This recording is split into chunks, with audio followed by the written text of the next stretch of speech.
Hey folks, Real Honesty with John Ritland. I'm John Ritland, and this is another 8 ECW talents that were jobbers everywhere else. And if you saw the first part of this, I basically looked through the entire roster of ECW and came up with a list of 24 talents that I feel weren't used all that great after they left ECW, or at least outside of their ECW runs. Now, people can argue until the cows come home about that, as the old saying goes. But I feel that these are some talents that could have been used better. Now, some admittedly weren't that good once they left ECW. Some weren't even that good when they were in ECW, but they were used well and they were used to their strengths. But there were some that could have been used so much better, and now it's time to look at 8 more. And then I'll do the third part of this sometime either later this month. I'm recording this December 4th. So I might do it later in the month. I might do it sometime in January. But anyway, here we go. Taz. And this mainly refers to his WWE run. Because he had a big entrance. Like big hype and everything. He beat Kurt Angle in just a few minutes at the Royal Rumble 2000. And then literally was in a battle royal. In a hardcore invitational match at WrestleMania 2000, and then was turning heel and feuding with Jerry Lawler by SummerSlam 2000. Now, a lot of this had to do with Taz's neck. He had suffered a severe neck injury in 1995, late 95, early 96. I think it was 95. It was a botched pile driver. And it wasn't anybody's fault. It was just a botch that happens. I'm not blaming anybody here. But Taz had those issues for years after that. In fact, forced him to an early retirement in 2002 because he just couldn't take it anymore. And even with surgery, I don't think it was ever going to be repaired. That's part of the reason why I think he was 34, 35 when he retired.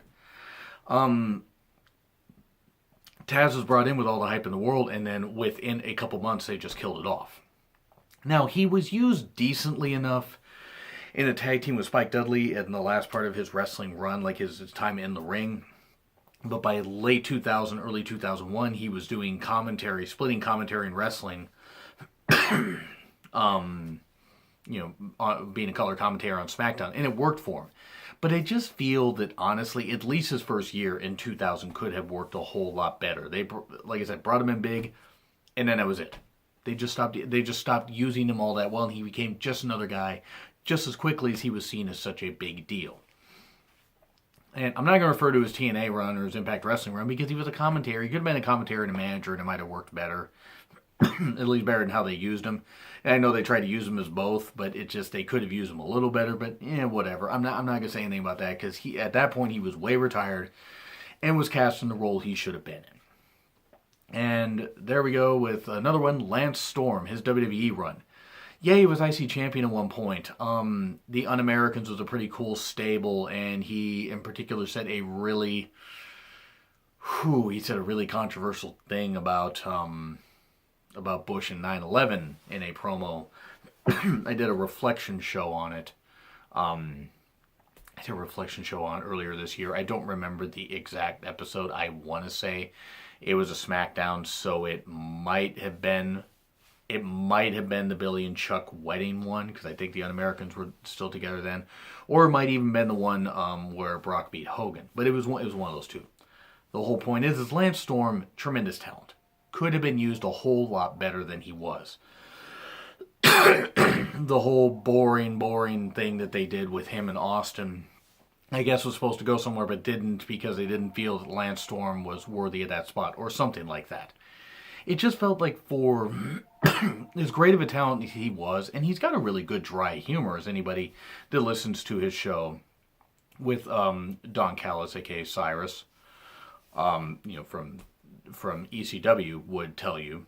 He had a brief stint in WWE as a jackal also. But Lance Storm could have been so much bigger for the pure talent that he was.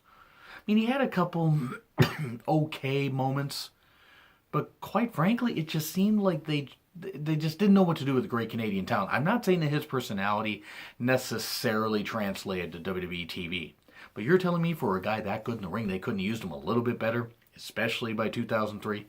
Oh, well, whatever. He seems happy now, and he quit full-time wrestling in 2005. good for him, and he gets to preserve his body and do well, so that's great.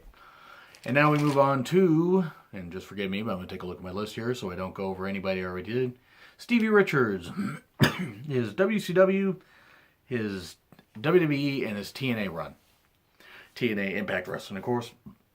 His WCW run was short. I mean, he had a neck injury, I believe, from ECW. And then I think re-aggravated sometime in WCW, if I remember right. So he wasn't used very well there and was gone very soon after. In fact, I think by early '98 he was back in the company, back in ECW. His WWE run, his Right to Censor, his leader Right to Censor was fucking tremendous. It was absolutely tremendous. That was the right role for him. That was a great role for him. The problem is after that.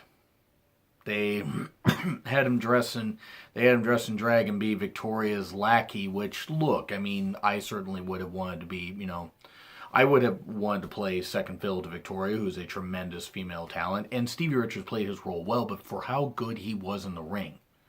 And he's kept himself in incredible shape. It just seems like they could have used him a whole lot better. It's like, what in the world were they doing? He was a great worker. Now, could he have ever been a champion? Probably not. Should he have ever been a champion in WWE? Probably not. Maybe a tag team champion. But other than his Right to Censor run and a brief run with Victoria, I can't really think of anything notable that he did where he wasn't just made into a flat-out embarrassment, though he did crack a steel chair over JBL's head, which was great. JBL deserved that one. But, yeah, and then his TNA run, his Impact Wrestling run. He was Dr. Stevie, and he feuded with Abyss, and then he was part of EV 2.0, and then he was and then he was just taken off TV altogether. It's just, what in the world? I mean, I've never thought that Stevie Richards could be a world champion, but good Lord, I mean, he probably could have been in ECW had he not left, and I don't blame him. It's his career, it's his life. I'm not here to speculate on that. But Stevie Richards could have been a ton more in WWE and Impact Wrestling, and even in WCW, had he not gotten hurt. Easy for me to say as I completely stumble over my words. But now, we move on to Little Guido, who is Nunzio. I mean, he was Little Guido in ECW, and he's a great cruiserweight talent. He could have been used better in tag teams. The Full Blood Italians version in WWE was not that good. It really wasn't all that well done. But yeah, Guido's run in WWE, it seemed like there could have been more to it. He was a really good worker. And I mean, I think they had him as a referee for a while, or they rehired him as a referee because they didn't want to have him wrestle anymore. And that's fine. That's fine. But his WWE run, he was just there, and he was like a Cruiserweight champion, I think, once. I think he was a Cruiserweight champion once. I mean, they tossed the Cruiserweight title around a whole lot, so I probably forgot a couple champions. I don't know. It just felt like Little Guido Maritato could have been so much more. I mean, yeah, they wanted to change his name to Nunzio so they had something to own. I understand that. I just feel for how he was, they maybe should have let him be on commentary a little bit, because he seemed like a pretty funny guy. And he seemed like a pretty good guy in interviews that I've seen. So I would have liked to have seen Guido get a little bit of a chance. And folks, I'm going to take a quick 1-minute break, and I will be right back. Thank you, folks. And I'm back. Not that you guys were unaware of or aware of how long the break was. It was actually only about 45 seconds. But just want to take a quick break just to clear my throat, take a drink. Now, as I said about Little Guido, should have been used a whole lot better. Now we move on to Mikey Whipwreck and his WCW run. He had suffered a bunch of injuries in ECW. This is according to an interview with Heyman. Like an interview piece with Heyman. Whipwreck was literally brought in just to be a guy that they took away from ECW. And he had a couple good matches. He had a good match against the Kidman. I don't remember if it was uncensored or if it was Slamboree, but he had a couple good matches with Kidman. He had a couple other good matches, but was mainly off the road due to resting, and taking time off for injuries. And for a guy that was just part of the ring crew that really got over by just being the underdog and everything, he was pretty good in the ring. He wasn't great. He wasn't ever going to have a lasting impact outside of a couple years that he had in ECW. But Mikey Whipwreck, worked pretty well. And he worked really well in ECW. And him being in WCW sort of made sense. He's a young guy that they could have, I'm not saying built around, but could have been Cruiserweight champion, a one-time tag team champion, something.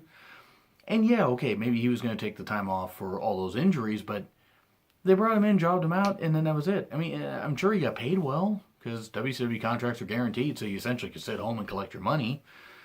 But Whipwreck, I just wonder what in the world they could have done with Whipwreck. What could they have done with him? Could they have used him better? Yeah, they could have used a lot of people better. Now move on to Mike Awesome, where, look, Mike Awesome, the Fat Chick Thriller. That guy, that fucking guy, should have been used so much better than he was. The Fat Chick Thriller, the 70s guy, he was the ECW champion at the time. He jumped ship because of pay issues or whatever with Heyman. He wouldn't be the only guy with pay issues to Heyman. But honest to God, why was a guy that was 6'6", 6'7", 280, 290, could move like a goddamn cat, could jump off the ropes, hit some really impressive dives, why was he put in those stupid, goofy gimmicks? I would really like to know who thought it was a good goddamn idea for that. Because I don't know if it was Russo's idea to do that, then that's just another example of him being an idiot. If it wasn't Russo's idea, then whoever came up with the idea is a bigger idiot. Because Mike Awesome, look, there was nothing wrong with adding a little spice and a little personality and stuff like that. If you wanted to make him dress up in 70s clothes as a rib, okay. But the Fat Chick Thriller, one, that's fat shaming just fat people in general, not just women, but fat people in general. Come on, okay, let's take it easy on that. And also, it undercut everything that Mike Awesome did as a worker. His stuff in ECW, stuff in Japan was great. And undercut everything. I can't remember one really totally memorable match he had. Outside, I think the match he had against Lance Storm at New Blood Rising, at least I believe it was Mike Awesome and Lance Storm. That was something that probably could have worked a whole lot better, but oh well. Yeah, Mike Awesome should have been a WCW champion. I mean, hell, they gave everybody the goddamn title in 2000, so why not Mike Awesome? They gave it to David Arquette, Vince goddamn Russo, the pretty much the antichrist of wrestling, essentially, besides Jim Herd, and Kevin Dunn, the stupid, moronic Bucky Beavertooth motherfucker that deserves to be curb stomped repeatedly for what he has done to the business. Kevin Dunn, by the way, that's who I'm referring to. Yeah, I'm not necessarily a fan of Russo or Jim Herd or Kevin Dunn or a lot of people, John Laurinaitis. I'm going to not go off on that tangent. The whole point is Mike Awesome could have been used a whole lot better than he was for a guy that unbelievably talented, and he wasn't. And I mean, I just don't get it. I just, honest to God, don't get it. So we're at 6. We got 2 more here. So here we go. Public Enemy. Their WWE run, I mean, look, they didn't come to WWE. They went to WCW to collect some money. They got beat up by the APA, the Acolytes. And that was it, and they were gone a couple months. They went to WCW and mainly just fought the Nasty Boys. And the Nasty Boys, I think, faced Harlem Heat once. They faced the Nasty Boys in a few matches, like dog collar matches and Falls Count Anywhere matches, and they were one-time tag team champions for like a few days, and that was about it. It just felt like Public Enemy, and I was never the biggest fan of Public Enemy. Honestly, I never really got the gimmick. I never really thought they were all that interesting, but they were over enough and good enough athletes to where they should have been used a little bit better, especially in WWE, but nope. They had to be taught a lesson. Ron Simmons teaching them a lesson. I respect what Ron Simmons has done in the business. Bradshaw, I don't really respect what Bradshaw's done in the business. Guy's a fucking idiot and a fucking bully as far as I'm concerned. But yeah, what Public Enemy did. And look, there could have been a bunch of heat the Public Enemy had because of stuff they wanted to do in the match. I don't know. I think that both members of the group are dead. As sad as that is to say. I know Rocco Rock died. I think Rocco died before Grunge did. At least, I mean, and by the way, if Grunge is not dead, I apologize, but I know Rocco Rock for sure is dead. But it's just sad because Public Enemy is really good in their right roles. I mean, in like the hardcore stuff and stuff like that. They were good athletes and could have been used well, and they weren't. Now we go to Chris Candido. Chris Candido was criminally underused in WWE. The whole Body Donna's thing. And now his WCW run wasn't much better, but at least they kind of used him okay.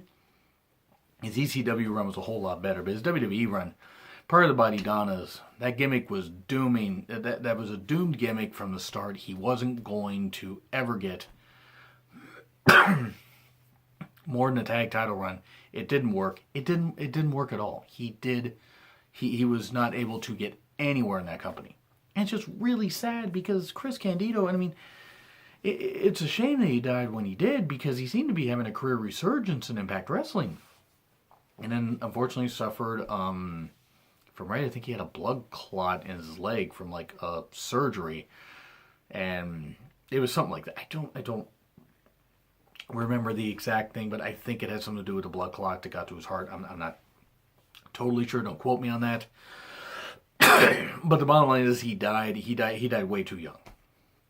Because he was only 33, 34 when he died. He could have still been wrestling now if he wanted to. I mean, he would have, see, at that point, he would have been about 45, 46 if he hadn't died and was still wrestling now.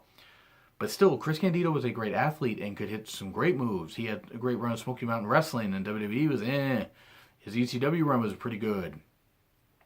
And then his run in, WCW, I mean, not much to say about it, but it was more of a footnote. It wasn't necessarily that he was booked like shit.